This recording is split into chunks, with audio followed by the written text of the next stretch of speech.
Hoje é 19 de março de 2021. O Escriba, conforme promessa, tem hoje aqui à frente a Folha e o Estadão. Vai ver os dois juntos a partir de hoje, para não haver ciumeira ou competição, porque afinal de contas a Folha é a Folha e o Estadão é o Estadão, um cavalheiro e uma donzela. Os dois se dão bem, com certeza, além dos reposteiros. Mas o Escriba hoje acordou e antes de começar a trabalhar tocou um pouquinho. É preciso tocar para flexionar os dedos. Este Paulo Sérgio reaprendeu a tocar piano agora, durante a pandemia, porque ou ficaria isolado, como isolado está, sem fazer coisa alguma,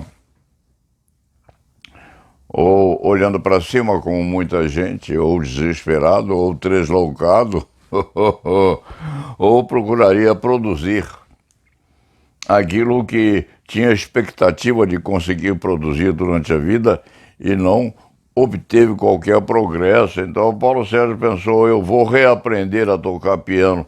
E de fato está tocando razoavelmente.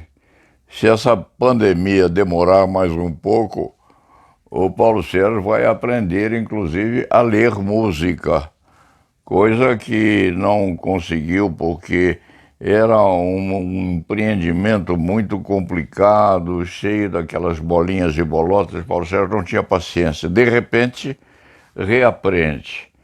Mas vamos começar essa manhã diferente. Antes de iniciar o trabalho, este cronista viu aqui uma declaração, creio que foi na Folha, irônica de Putin quanto ao fato de Biden ter afirmado que ele, Putin, seria assassino, qualquer aspecto nesse sentido.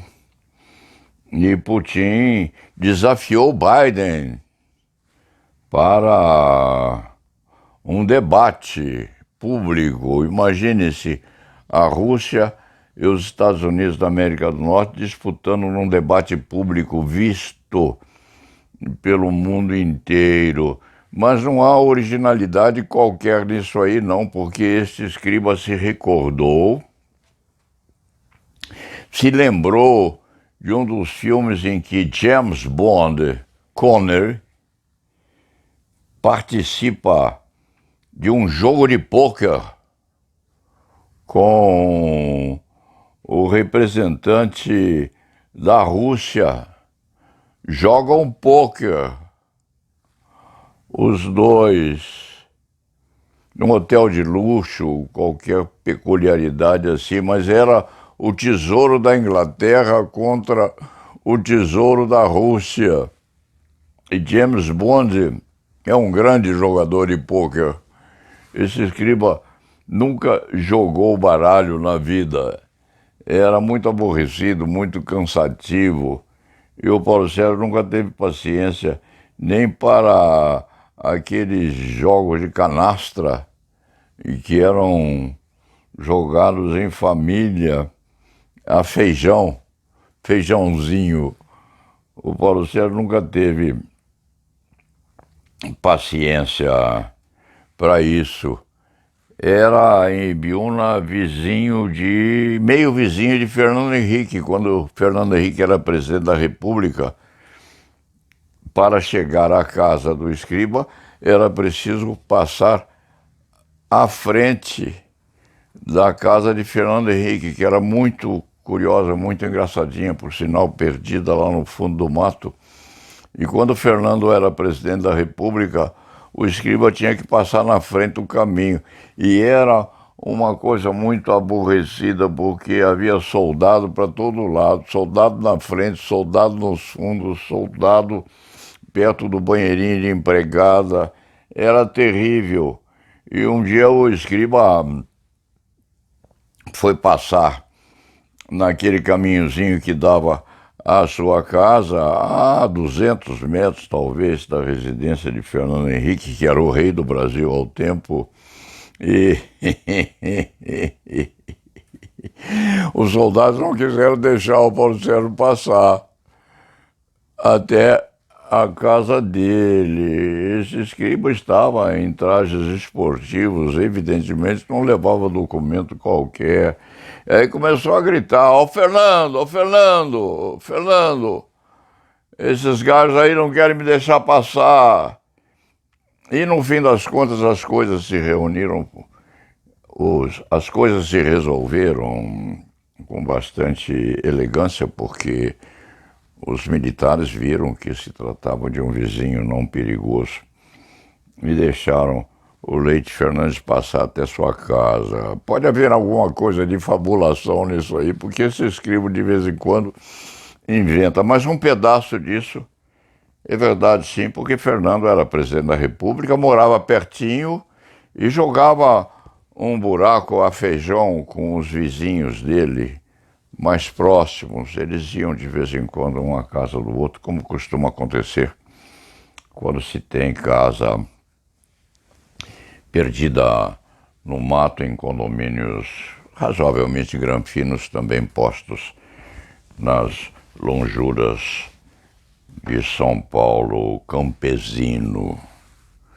Então, diz o escriba, relembrando o jogo famoso entre James Bond e o campeão russo de jogo de pif-paf, havia uma disputa seríssima, porque era o tesouro da Rússia contra o tesouro da Inglaterra.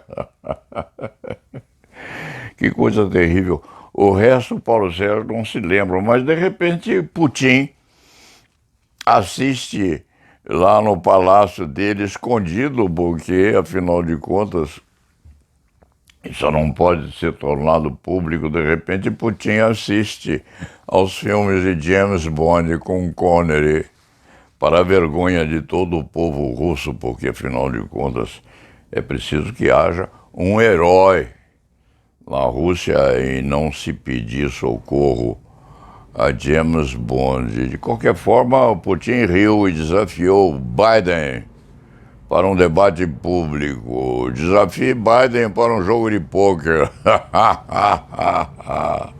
Os Estados Unidos da América do Norte contra a Rússia, o tesouro de ambas as potências. Vamos tornar isso público. De repente, a conversa é séria, não é brincadeira, não. A Rússia contra os Estados Unidos. Biden versus Putin. Quem vencerá? O resto, o escriba hoje não está com vontade de ler nem a Folha, nem o Estado de São Paulo, porque cuido de muita coisa triste. Apenas é bom dizer que este escriturário de direito penal, durante essa pandemia, se divertiu um pouco, sim.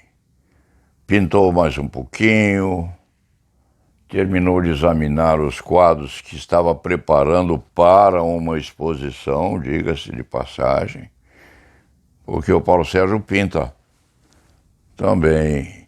Nunca permitiu que o ensinassem, porque pintar é como aprender a dar um abraço. Dar abraço ninguém aprende. É automático.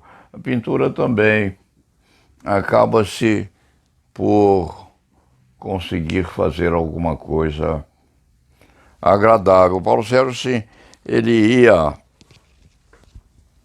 fazer uma exposição, como fez outras. Tem um ou outro quadro na casa ou no escritório de um amigo íntimo, no gabinete de Thales Castelo Branco. O Paulo Sérgio tem uma pintura bonita de uma negra linda, linda a seu ver, e mais alguns perdidos por aí. De alguns, o Paulo Sérgio esqueceu, mas com certeza os amigos aos quais deu essas telas de presente estão a respeitá-las. Esta tela aqui não é tela, é um crayon.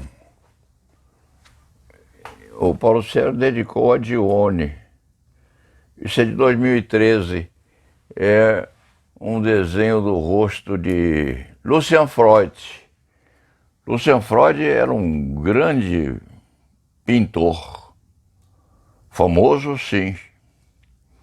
Sobrinho de Sigmund Freud, ou sobrinho ou neto, o escriba não se lembra bem, mas foi famoso, é famoso. Uma tela de Lucian Freud hoje vale um dinheirão. E o Paulo Sérgio fez esse desenho do neto, ou sobrinho neto, de Sigmund Freud, que está aqui.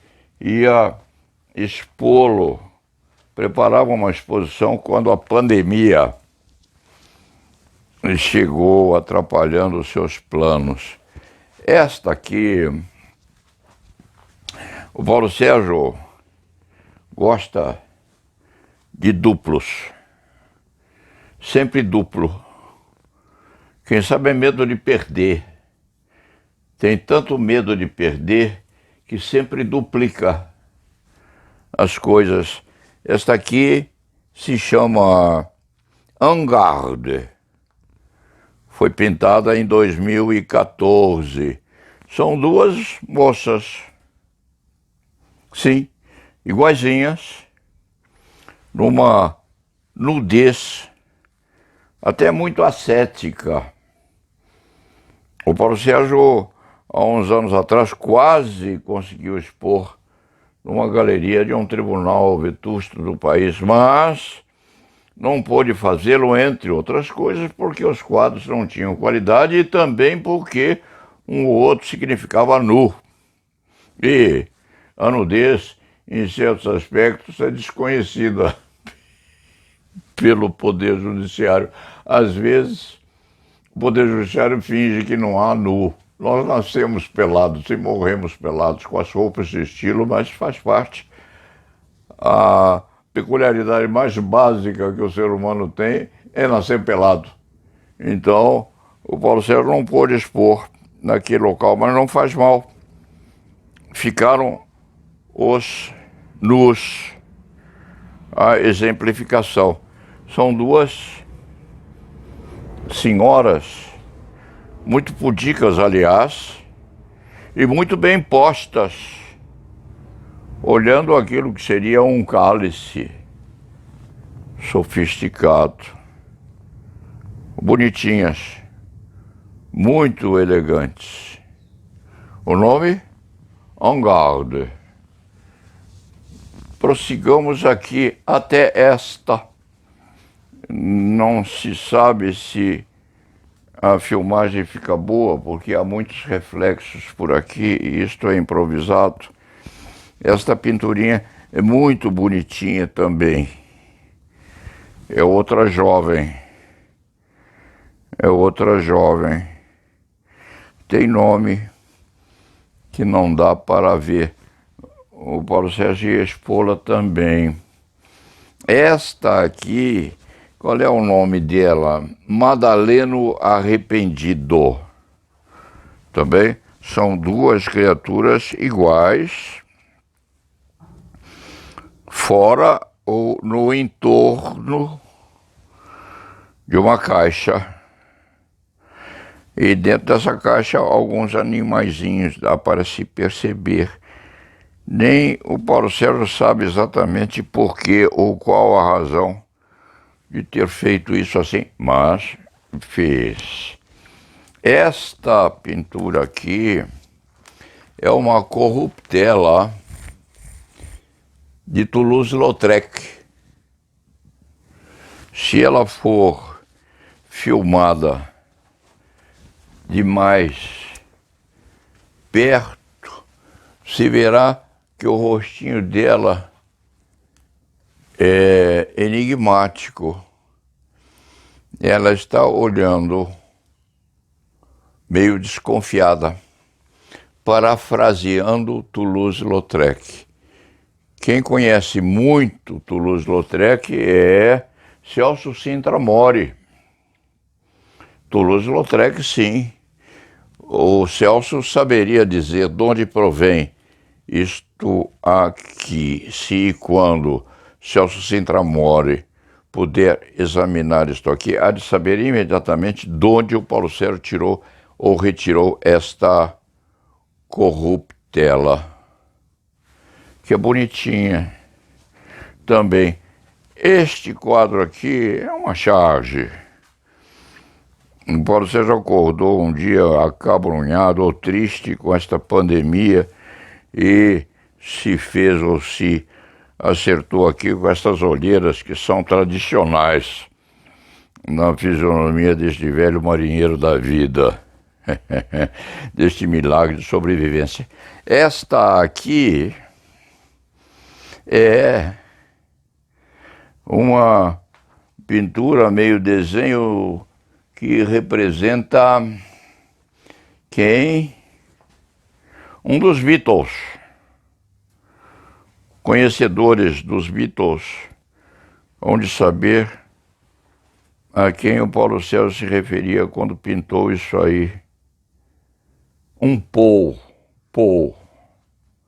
O sobrenome, o Leite Fernandes não se lembra dele. Esta aqui é terrível, terrível isto aqui. É terrível. Olhos de aço. Olhos de aço.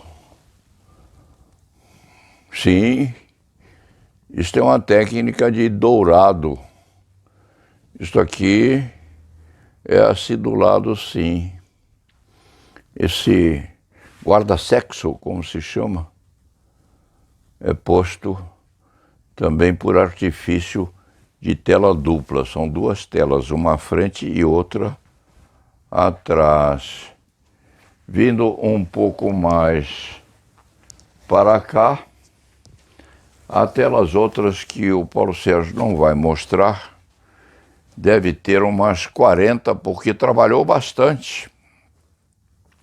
O Paulo Sérgio dorme muito pouco. Dorme sincopado e não toma remédio para dormir. Então a noite é muito longa, é preciso que ela seja ocupada em hábitos saudáveis. O que se faz então? Escreve-se um ou outro livro de direito, não muito profundo, mas razoavelmente posto. Romances.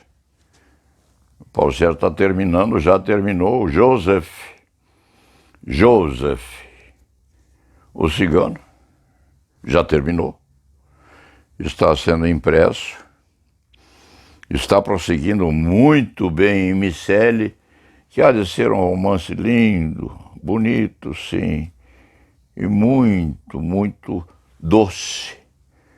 Uma doçura firmada, inclusive, na imagem que o Paulo Sérgio achou num lixão há muitos anos atrás, num antiquário, Simão Werner, com quem falou, aliás, anteontem, sobre a Rua das Noivas.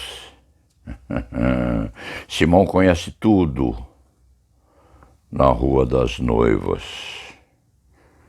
Até, segundo se suspeita, conhece aspectos muito solitários e muito escondidos dos tempos da velha São Paulo, porque Simãozinho nasceu por ali, é filho do velho Werner, que tinha já este antiquário, ou esse antiquário, na Rua das Noivas.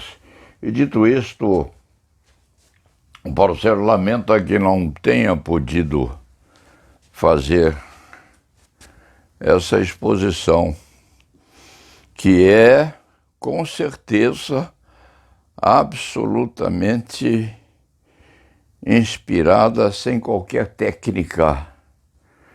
Este antigo criminalista não foi ensinado a pintar, não foi ensinado a tocar piano, não foi ensinado a tocar violino. Talvez tenha sido ensinado, sim, a viver, porque ontem ou anteontem o Leite Fernandes